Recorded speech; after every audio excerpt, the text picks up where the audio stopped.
ಪಟ್ಟಣಂ ನೋಡಿ ಹೇಗಿದೆ ಗಲೀಜ್ ನೋಡಿ, ಹಾಗೂ ಇಲ್ಲಿಗೆ ಗಲೀಜ್ ನೀರು ಬರ್ತಾ ಇದೆ. ಗಲೀಜ್ ನೀರು ಬಂದು ಸಮುದ್ರಕ್ಕೆ ಸೇರ್ತಾ ಇದೆ. ಇನ್ನು ಆಂಧ್ರದ ಎಲ್ಲ ಮಂತ್ರಿಗಳು, ಉಪಮುಖ್ಯಮಂತ್ರಿಗಳು ಗಮನ ಕೊಟ್ಟು ಸಮುದ್ರ ಹಾಳಾಗ್ತಾ ಇದೆ. ಈ ಗಲೀಜ್ ನೀರು ಬಂದು ಸೇರಿಕೊಂಡು ನೋಡಿ ಎಷ್ಟು ಸ್ಮೆಲ್ ಬರ್ತಾ ಇದೆ ಅಂದರೆ ಇಲ್ಲಿ, ಹಾಗೆ ಎಷ್ಟು ಗಲೀಜಾಗಿ ಈ ಪ್ಲೇಸ್ ಕಾಣ್ತಾ ಇದೆ ನೋಡಿ. ಸಮುದ್ರಕ್ಕೆಲ್ಲ ಗಲೀಜ್ ಹೋಗಿ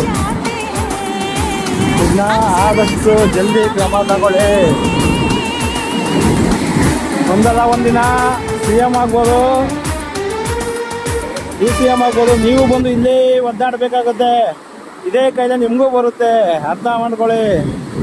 ಇದರಲ್ಲಿ ಏನು ತೊಂದರೆ ಆಗ್ತಾ ಇದೆ, ಈ ತೊಂದರೆಗೂ ನೀವು ನಿಮ್ಮ ಮನೆಯವರು ಎಲ್ಲರೂ ಪಾಲ್ಗೊಳ್ತೀರಾ. ಎಲ್ಲರಿಗೂ ಒಳ್ಳೇದಾಗಬೇಕು ಅಂದರೆ ಮೊದಲು ಇದನ್ನ ಸ್ಟಾಪ್ ಮಾಡಿಸಿ.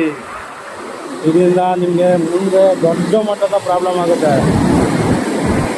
ವಿಶಾಖಪಟ್ಟಣಂನಲ್ಲಿ ಇರುವಂಥ ಈ ಸಮುದ್ರದಲ್ಲಿ ಈ ಕೊಳಚೆ ಬಂದು ಸೇರ್ತಾ ಇದೆ ನೋಡಿ.